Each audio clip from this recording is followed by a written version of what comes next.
So with the Google Pixel 9a, one thing is for sure that I can tell you guys, and that is everything changes when it comes to this. Now, the reason why I say that, and the purpose of this video, is last night I stayed up pondering about things. Okay? Really excited to have this phone, really excited to own this phone, really excited that it is my daily driver device. Okay? I've been a fan of Pixels since the very first one came out, and since has used many Pixels over time. I'm not a professional content creator, a professional tech talker, or any of that stuff. I'm just a guy that, has a deep interest with mobile technology, more centered around smartphones.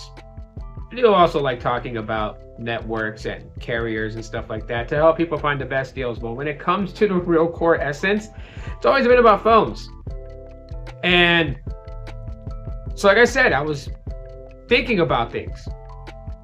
Remembering the days of this, Pixel 3a, the start of the A series. Without this, would have never came this, and all the ones in between. And I started thinking to myself, when this came, it had a mid-range processor chip from Qualcomm. Okay, so a lot of the reasonings that really shocked not just myself but a lot of others out there was that you had this, which had a mid-range processor.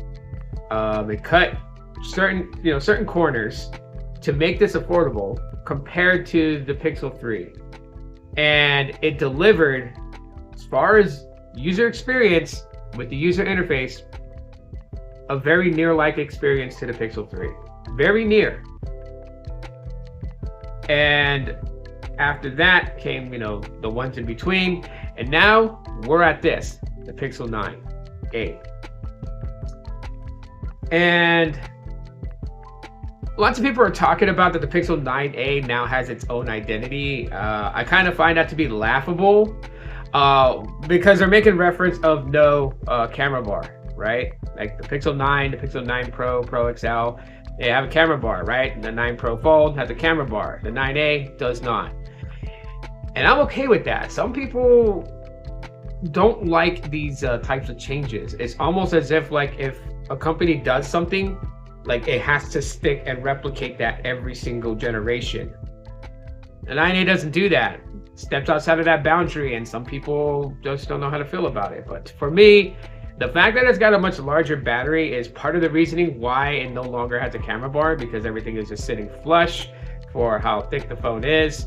To house that battery, for me, that's a good thing. When it comes to something that is going to provide a better experience, right? Whether it's software, whether it's battery life, should always be looked at as a good thing, because that's the things that we want.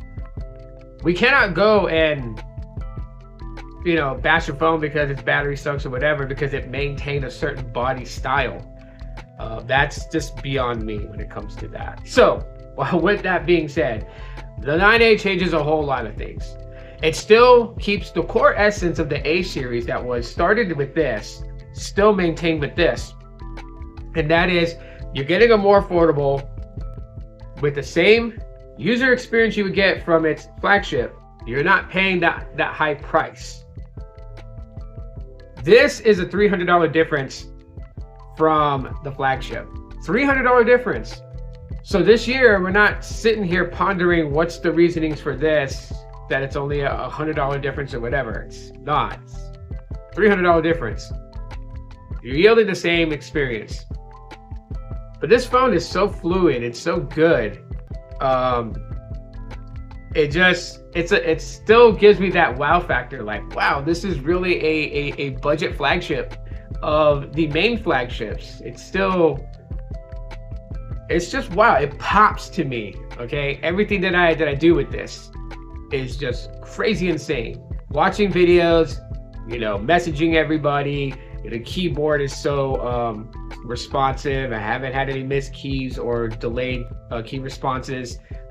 The cameras are badass on this thing. I've taken some really good photos and have been pleasantly amazed by the photos that I took.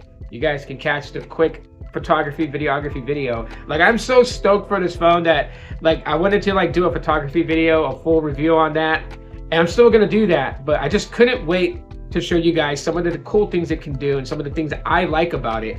And so I dropped that video yesterday, and you know, I did a 24 hours thoughts, impressions video, and I'm making another video just sharing you guys with my thoughts, because there's so much to like about the Pixel 9a. There's so much going on here with this phone, and I think anyone that's interested in it needs to know about it so they don't miss out, because obviously people are getting their orders in, they're getting these devices ordered and sent to them, and you just don't want to miss out. You know, you just don't want to miss out, especially if you wanted this iris color, which I think is a nice color. This is the purplish Pixel 3a iris.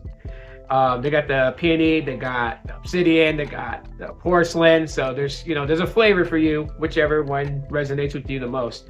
But aside from the looks, aside from that people have kind of focused on over the past, you know, 2 weeks, the software is really where it's at. For me, the software is just proving to be great. I've heard a lot of, you know, videos that had some form of negativity in it because, you know, what it says on black and white spec sheet. But I mean, this is just one of those things where it's like you can read all the spec sheets you want to until you can memorize them forward, backwards, but it doesn't necessarily mean that that's always going to be the end result. For a lot of what people thought for the spec wise of what this was going to be able to do, to actually holding it in your hand and using it, man, that's day and night. That is day and night.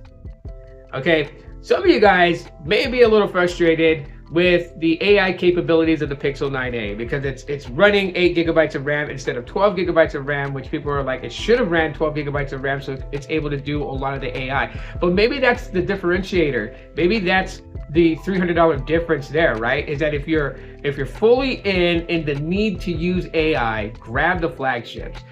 But if you're somebody that just wants a really good experience with a really good phone that can do some of the AI stuff, but primarily focuses on just being a smartphone, then you have this. I mean, come on, you have this. You know, if they had made this, and you know, other creators have said this, and I agree with them. If they had made this exactly to mirror the Pixel 9, then a lot of people would have just not bought the Pixel 9 and waited for this and bought this. Okay, lower priced, right? $499 for the 128, right? $599 for the 256. I'm sure if this had every single AI capability as the Pixel 9a, people would have waited for this, and the Pixel 9 wouldn't have sold. So there has to be something that differentiates. So who is the Pixel 9a for? It is for the end user who just wants to use a smartphone that gets on social media, watches media from their device, likes to take pictures, likes to take video content creator on other social platforms aside from YouTube. That's what this device is for.